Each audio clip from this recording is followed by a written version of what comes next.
Hello world, today is Saturday, and as you can see, the snow is coming down in Chinatown, and it's quite heavy. As you can see, they just celebrated a new year, and so the new year celebration just ended, and it's pretty. It's actually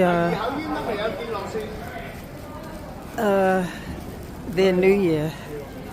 And so it's unbelievable. It feels like a Christmas, actually. And so they just cleaned up the streets, sanitation and everyone.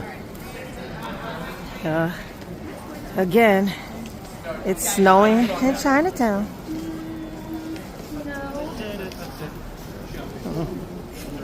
Yeah.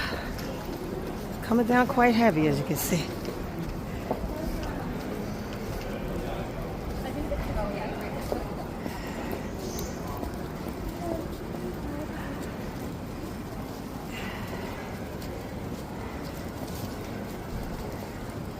As you can see, the trucks is over there, so they was cleaning the streets. It just ended, not too, like maybe a few minutes ago.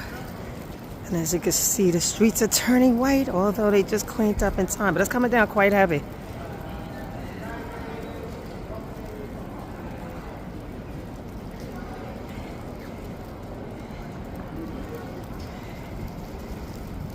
Snowing in Chinatown.